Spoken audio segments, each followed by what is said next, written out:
إلا الله وحده لا شريك له لا ضد له ولا ند له ولا مثل له ونشهد أن سيدنا وسندنا وحبيبنا وحبيب ربنا وطبيب قلوبنا ومولانا محمدا عبده ورسوله صلى الله تعالى عليه وعلى آله وأصحابه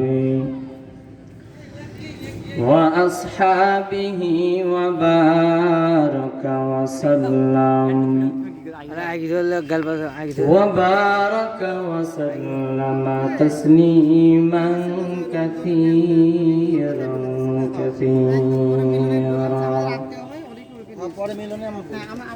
الذي أرسله الله تعالى بالحق بشيرا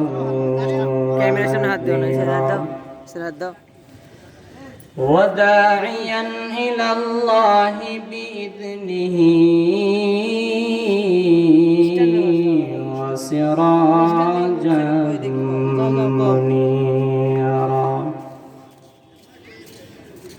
أما بعد فأعوذ بالله من الشيطان الرجيم بسم الله الرحمن الرحيم اقرأ باسم ربك الذي خلق الإنسان من علق اقرأ وربك الأكرم الذي علم بالقلم علم الإنسان ما لم يعلم وقال النبي صلى الله عليه وآله وسلم خيركم من تعلم القرآن وعلمه أو كما قال النبي عليه الصلاة والسلام صدق الله مولانا العظيم وصدق رسوله النبي الكريم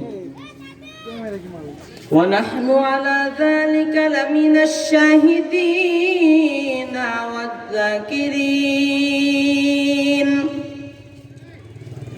والحمد لله رب العالمين اللهم صل على روح محمد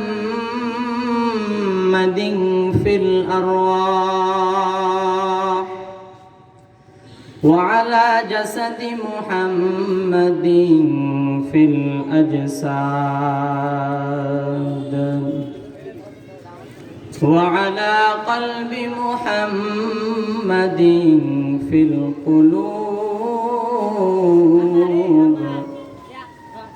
وعلى قبر محمد في القبور سبحانك لا علم لنا إلا ما علمتنا إنك أنت العليم الحكيم رب اشرح لي صدري ويسر لي أمري واحلل عقدة من لساني يفقهوا قولي تو مرد مسلمان ہو تو مرد مسلمان تو مرد مسلمان ہو تو مرد مسلمان ایک ہاتھ میں تلوار ایک ہاتھ میں قرآن ایک ہاتھ میں تلوار ایک ہاتھ میں قرآن محمد نے آ کر کفر کو مٹایا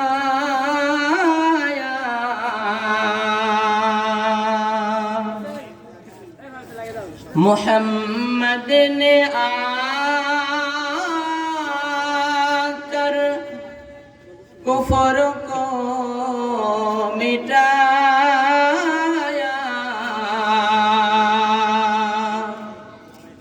کفر کو مٹا کر صداقت بتایا کفر کو مٹا کر صداقت بتایا ذکر حق آمد گدائی روح را مرحمہ مدعی دل مجروح را لا الہ الا اللہ لا الہ لا الہ الا اللہ لا الہ الا اللہ لا الہ الا اللہ محمد رسول اللہ صلی اللہ علیہ وسلم ঐতিহ্যবাহী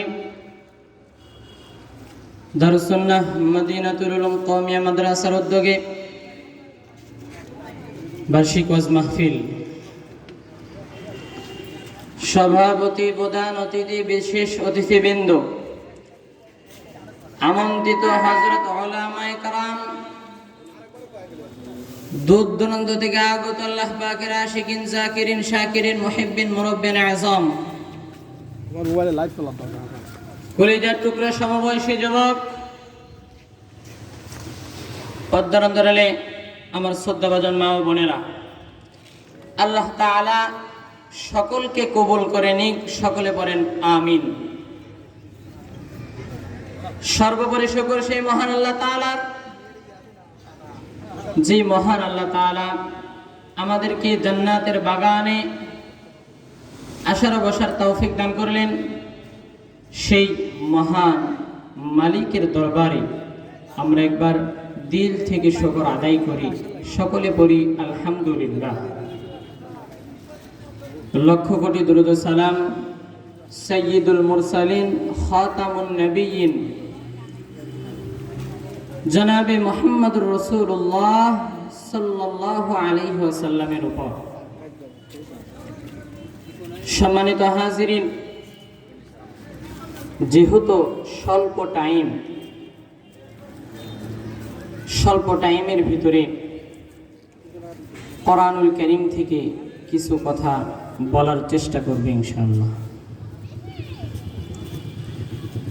এই জাতির হেদায়েতের জন্য মুসলমানদের জন্য আল্লাহ তাআলা কোরআনুল কারীম নাজিল করলেন আল্লাহ বলেন ইন্না আনজালনা আলাইকাল কিতাবা লিন-নাসি বিল হক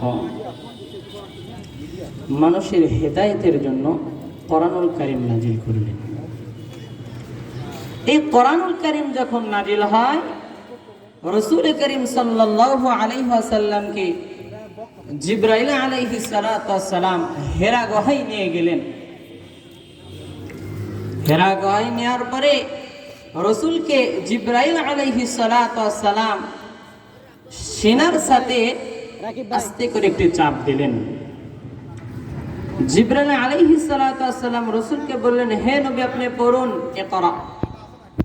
রাসূল জবাবে বললেন, মা আনা বিকরিন,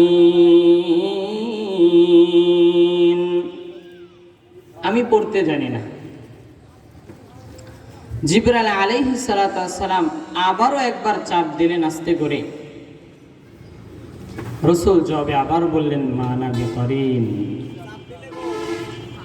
এইবার তৃতীয়বার রাসূল করিম সাল্লাল্লাহু আলাইহি ওয়াসাল্লামকে জিবরাইল আলাইহিস সালাতু ওয়াস সালাম সজোরে একটি শক্তির সাথে রাসূলকে বুকের সাথে চাপ দিয়ে ধরলেন। রাসূলকে বলেন, হে নবী আপনি পড়ুন। রাসূল এবার চুপ থেকে কিছুই বললেন না। জিবরাইল আলাইহিস সালাতু ওয়াস সালাম 5টি আয়াত ছিলেন তেলাওয়াত করেছিলেন। ইকরা বিসমি রাব্বিকাল্লাযী খলাক, খলাকাল ইনসানা মিন আলাক, ইকরা ওয়া রাব্বুকাল আকরাম, আল্লাযী আল্লামা বিল কলাম, আল্লামাল ইনসানা মা লাম ইয়ালাম। রাসূল করিম সাল্লাল্লাহু আলাইহি ওয়াসাল্লাম জিবরাইল আলাইহিস সালাতু ওয়াস সালাম শেষে যখন সজোরে চাপ দিলেন, রাসূলের গায়ে জ্বর চলে এসেছে। এত জোরে চাপ দিলেন, রাসূল খাদিজা রাদিয়াল্লাহু তাআলা আনহার ঘরে চলে গেলেন। খাদিজা রাদিয়াল্লাহু তাআলা আনহুকে বললেন, আমাকে কম্বল দ্বারা আবৃত করো, কম্বল দ্বারা ধরো। রাসূল করিম সাল্লাল্লাহু আলাইহি ওয়াসাল্লামের গায়ে জ্বর চলে এসেছে।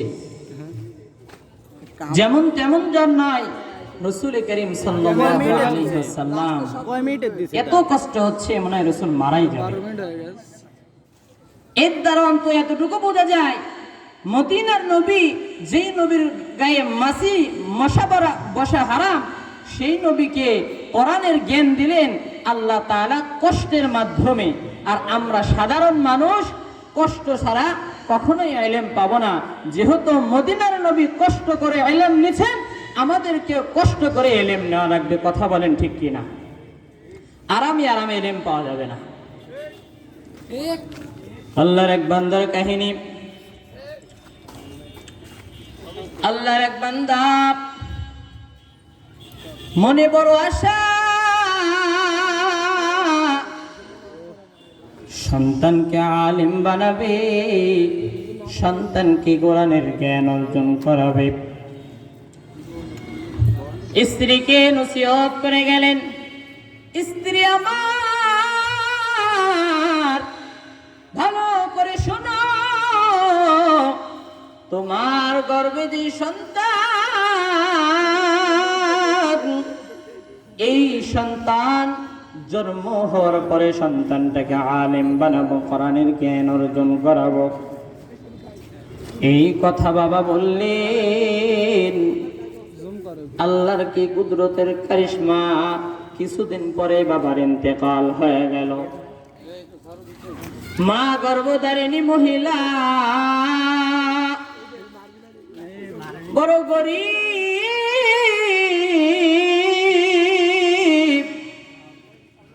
বাবা নাই, সংসারের হাল ধরার মতো কোনো মানুষ নাই। মা মানুষের বাড়িতে কাজ করে খায়, মানুষের বাড়িতে কাজ করে সন্তান গর্ভে ধারণ করে মা। হঠাৎ একদিন সন্তানের প্রসব হয়ে গেল। সন্তান প্রসব হওয়ার পরে মা সন্তানটাকে কোলে নিয়ে মানুষের বাড়িতে কাজ করতে যায়। যা কাজ করে এই কাজের অর্থ দিয়ে মা আর সন্তানকে তাদের জিন্দেগি চালাচ্ছে। এবার আল্লাহর বান্দির মনে বড় আশা,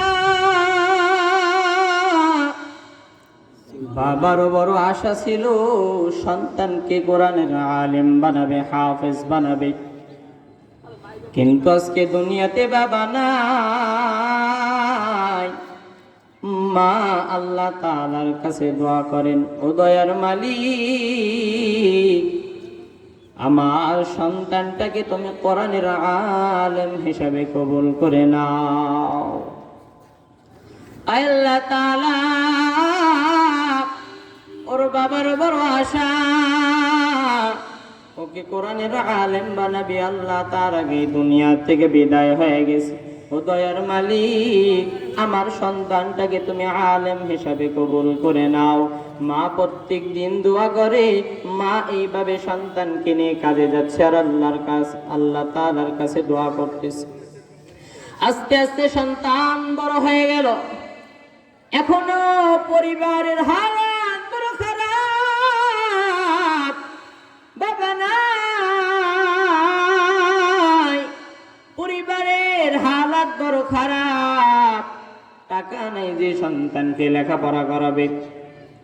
মায়ের মাথায় বুদ্ধি আসলো, আমিও কাজ করে সন্তানটাকেও কাজের মধ্যে লাগাইয়া দিই। মা এই নিয়ত করলেন। এই নিয়ত করার পরে মা কাজ খুঁজতেছে। কাজ খুঁজতে খুঁজতে হঠাৎ করে একটি জায়গায় কাজ পেয়ে গেল। বাড়ির মালিক ডাক দেয়া বলে, বাবা তোমার কাজ হলো, শোনো, প্রত্যেক দিন আমার বাড়িতে যে গরুগুলো আছে, এই গরুগুলোকে নিয়ে তুমি প্রত্যেক দিন মাঠে যাবা, এই গরুগুলোকে সুন্দর করে খাওয়ায় আবার বাড়িতে নিয়ে আসবা। মা সন্তানকে দিয়ে চলে গেলেন বাড়িতে। বাড়িতে যাওয়ার পর আল্লাহ তাআলার কাছে দোয়া করে, দয়ার মালিক, আল্লাহ তাআলা সন্তানকে কাজে লাগায় দিলাম, আল্লাহ আশা ছাড়ি নাই। আল্লাহ আমার সন্তান যেন বড় হয়ে আলেম হতে পারে। মা এইভাবে প্রত্যেক দিন দোয়া করতেছেন। সন্তান লোকের বাড়ি প্রত্যেক দিন কাজে যায়, গরুগুলো মাঠে নিয়ে যায়। গরুগুলো মাঠে নিয়ে যাওয়ার পরে ভালোভাবে ঘাস খাওয়ায়। ঘাস খাওয়ানোর পরে আবার বিকালে বাড়িতে আসে। প্রত্যেক দিন এই কাজগুলো ছেলেটা করতেছে।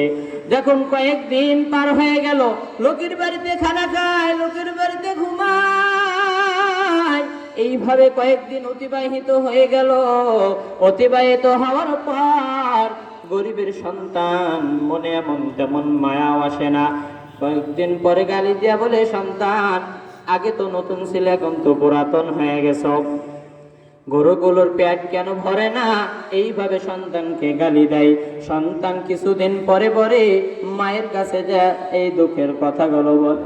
মা কান্না করে বলে, সন্তান আশা হারায় না।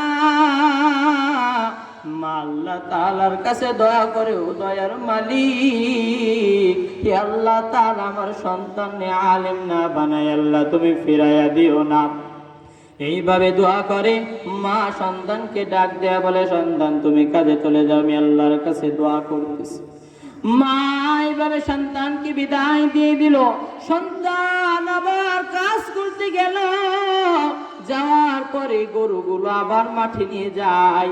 একদিনের ঘটনা রে বান্দা, সন্তান গরুগুলো মাঠের থেকে খাওয়ায়া বাড়ির দিকে নিয়ে আসতেছে। একজন ইমাম সাহেব সন্তানকে ডাক দেয়া বলে, রে বাবা এদিকে আসো, শোনো, কি তোমার খবর? বাড়ি তোমার কোথায়? কোথায় তুমি থাকো বাবা তুমি বলো, প্রত্যেক দিন গরুগুলো কোথায় নিয়ে তুমি যাচ্ছ? কমিট করলেন। ইমাম সাহেবকে ডাক দেয়া বলে, হুজুর আমার বাড়ি অমুক এলাকায়। আমার বাবার বড় আশা ছিল আমাকে আলেম বানাবে, কিন্তু আমার বাবার বিদায় হয়ে গেছে আমি জন্মের আগেই। আমার মা বড় গরিব, মানুষের বাড়িতে কাজ করা আমাকেও কাজে লাগাইয়া দিয়েছে। এইবার ইমাম সাহেব ডাক দেয়া বলে, বাবা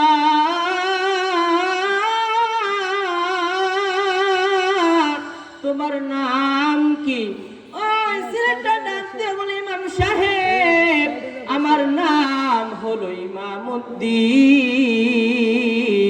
ইমাম সাহেব ওই ছেলেটাকে ডাক দেয়া বলে, ইমামউদ্দিন, তোমার নাম হলো ইমামউদ্দিন, তুমি কি জানো ইমামউদ্দিন নামের অর্থ কি?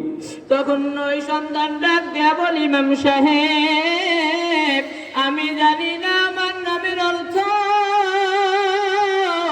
আমার নামের অর্থ জানার বড় শখ। তখন ইমাম সাহেব ডাক দেয়া বলল, রে বাবা, তোমার নামের অর্থ দিনের ইমাম, ধর্মের ইমাম, তুমি কেন বাবা গরুর ইমামতি করতেছো? তখন ওই ছেলেটা ডাক দেয়া বলে, ইমাম সাহেব, আমাকে একটা পরামর্শ দেন, আমার বাবা নাই, আমার মা মানুষের বাড়িতে কাজ করে পেট চালায়, আমিও মানুষের বাড়িতে কাজ করি, হুজুর আমার ইলম শিখার বড় শখ, হুজুর কিভাবে আমি পড়ালেখা করতে পারি রে হুজুর? ইমাম সাহেব ডাক দেয়া বলে, ইমামউদ্দিন, তুমি যদি সঠিক ধর্মের ইমামতে যাও তাহলে আমার কথা খেয়াল করে শোনো। এই বাংলাদেশে যেমন কোন মাদ্রাসা নাই, মাদ্রাসা থাকলেও দূরে দূরে যানবাহনের ব্যবস্থা নাই। ওই ইমামউদ্দিন, তুমি যদি সঠিক দিনের ইমামতে চাও রে বাবা, ভালো করে খেয়াল করে শোনো, সঠিক দিনের ইমাম হতে চাইলে আমি তোমাকে পরামর্শ দিচ্ছি, তুমি এই পরামর্শটা গ্রহণ করো। ভারতে একটি মাদ্রাসা আছে সাহারানপুরে, সেখানে তুমি চলে যাও।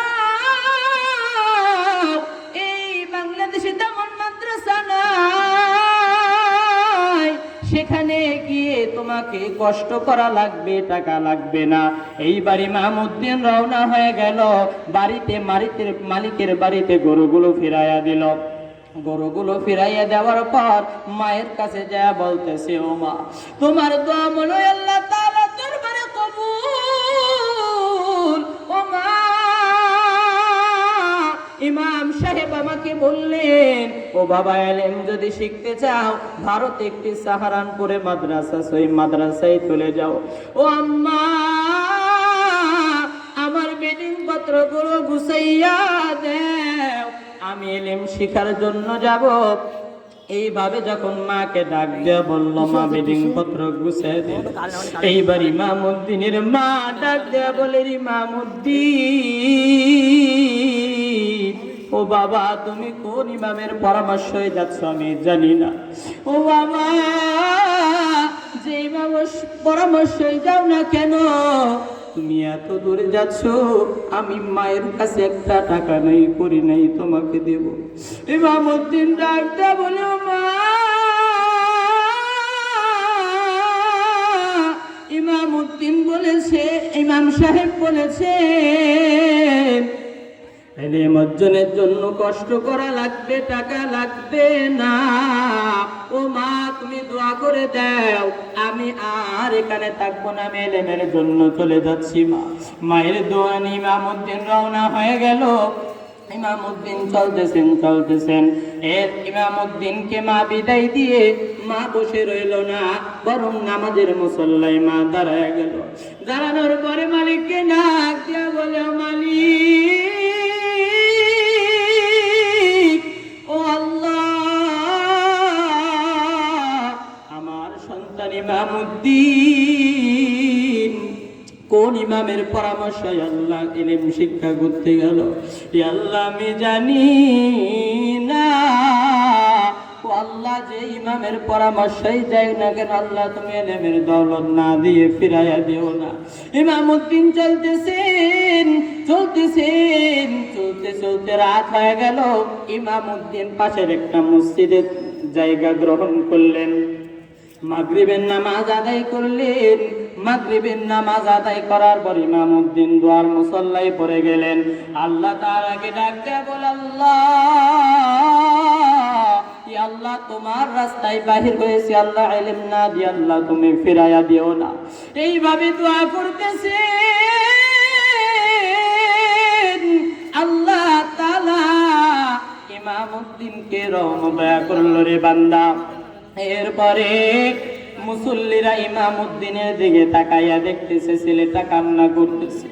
ওই ছেলেটাকে এবার মুনাজাত শেষ হওয়ার পর এক মুসল্লি ইমামউদ্দিনের কাছে যায়, যাওয়ার পরে ডাক দিয়ে বলতেছে, ও বাবা, কি তোমার খবর, বাসা তোমার কোথায়, কান্না